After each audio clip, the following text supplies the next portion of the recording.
My wife got me this little sign with a cutesy little saying on it for Christmas, and normally that's not really my speed. I mean, I don't really need a piece of wood reminding me to live, laugh, love. But the words on this one really stuck out to me, and I realized I've kind of modeled my entire life and decision making off of this little phrase. And what it says is, everything is figure outable. And yes, obviously figure outable is not a word, but you get the picture.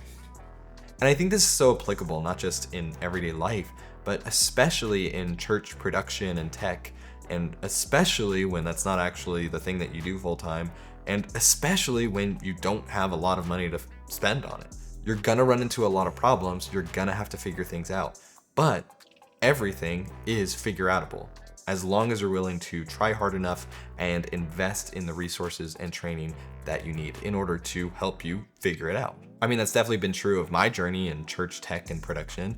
I mean, shoot, I didn't even know anything about church live streaming until 2020, when it was just like, we're gonna start doing this all of a sudden. And look at me now, I've got a YouTube channel where I'm reaching thousands of people sharing the things that I have figured out. So with the new year coming up tomorrow, I guess, 2025, wow.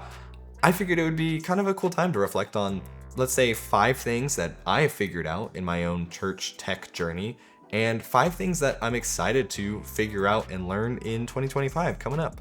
If you hear one you like, or there's something you're excited to figure out in 2025, go ahead and drop a comment and let me know. But let's go ahead and start off with number 1 thing that I'm excited that I figured out in church tech, and that is the homemade tally lights that I've made. Now, I think a lot of you have seen this video, but if you haven't, I'll make sure to link it and all of the other ones as I'm talking about it.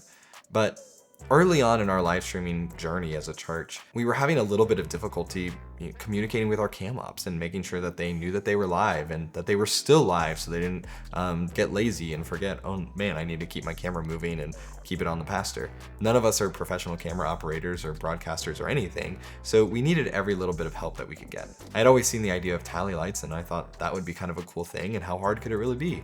Well, it turns out they're super expensive normally, but you know, I did a lot of research and I eventually found a way to make them DIY, and I decided to build some up for all of our cameras. And that's been something that's been awesome for our team for, about 4 years now. It's maybe not a conventional thing, especially for a small church live stream setup, but it's been something that we've been able to do, and it's been awesome since day one. Number 2 is something that's, I feel like, kind of simple, but also like weirdly difficult to figure out if you've never done it, and that's getting lyrics on the lower thirds of your screen when you're in worship.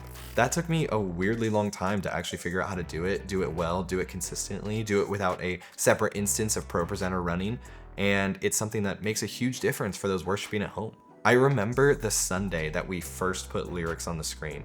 I got a text message from somebody in our church who had not yet come back because of COVID, and they were so happy that they finally had lyrics on the screen so that they could worship from home a little bit more easily.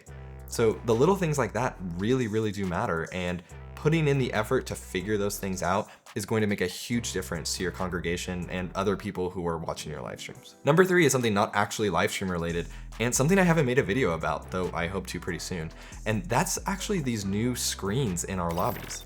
We wanted to set them up in a way that we could throw any kind of content on them, whether that be photos or videos or really whatever our hearts desired. But I guess that's pretty much it, photos and video. What else could it be, honestly? But regardless, we tried so many different solutions to this, and they all had one thing or another wrong with them, or they were too expensive, or they were glitchy, or just who knows what. And finally, we ended up with a solution using Raspberry Pis and a software called InfoBeamer.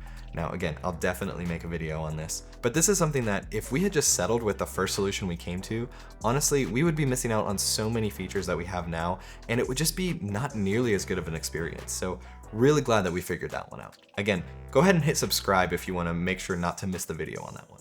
Number 4, and this is something that's helped a lot with this YouTube channel, is figuring out how to record our multi-view and our comms for all of our church live streams. Now, obviously that's not something that's super necessary, but it is something that helps, especially if you're going to be making videos, teaching other people how to do things, or if you want to train up your volunteers, especially on directing, without them having to necessarily be there on a Sunday morning to see kind of how things go. If we were using some more expensive gear that had really easy inputs and outputs, it might have actually been pretty trivial to record our comms, but because we use the Eartec Ultralights, getting that set up was actually a little bit tricky because they don't have kind of a set way to do it.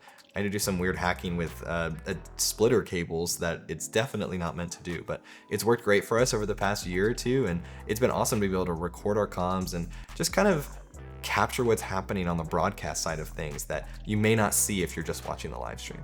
And finally, number 5 thing that I'm stoked to have figured out is a way to just add more dynamics into our videos using things like dollies and handheld wireless cameras on our stage.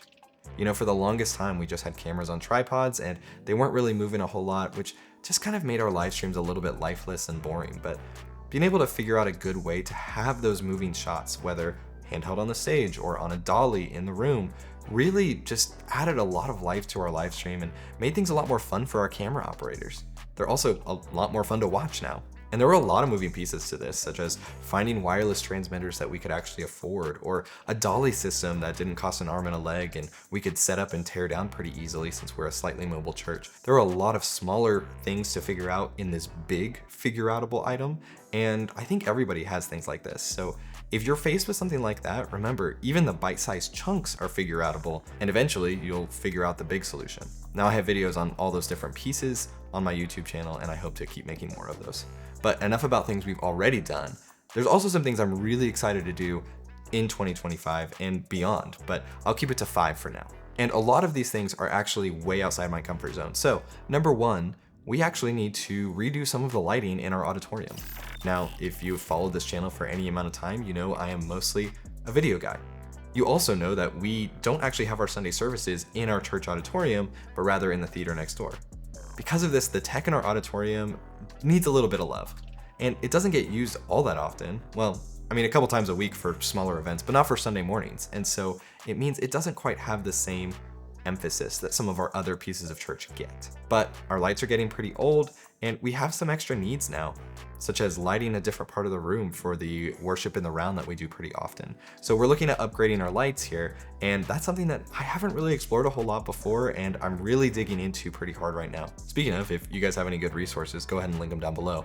But I'm gonna be digging into that a lot in the next month or two, and hopefully putting out some videos of things that I'm learning so that hopefully you guys can learn some stuff too. Number 2, we're exploring the idea of streaming our services to Instagram. Now, this is definitely not a promise, but it's something that we've talked about internally and I think could be kind of interesting. But it's a whole different idea because all of a sudden we're going to be broadcasting a landscape style service onto a portrait style phone and trying to think through the best ways to do that and maybe any other different things we want to do streaming to Instagram since it's such a different platform than YouTube. I think from a technical perspective, it's going to be pretty straightforward, but from a design and look and feel perspective, it's going to be a little bit different. So I'm excited about that one and what that's going to look like if we decide to pursue it. And number 3, and this one's kind of a personal challenge to myself, I want to get better at mixing audio in 2025. I feel like I have a pretty good handle on the technical aspect of things, the routing, the actual patching of audio signals, but the mixing is something that I just haven't had a lot of hands-on experience with.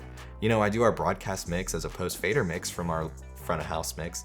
I just said the word mix like 100 times, but I haven't really had a lot of opportunities to actually mix in the room, and I would love to kind of dig into it more and get to a place where I feel really comfortable stepping into any kind of situation where there's a live mix. So definitely going to be making some videos about that, and definitely going to be leaning pretty heavily on some of my friends on social media to teach me how to do that a little better this year.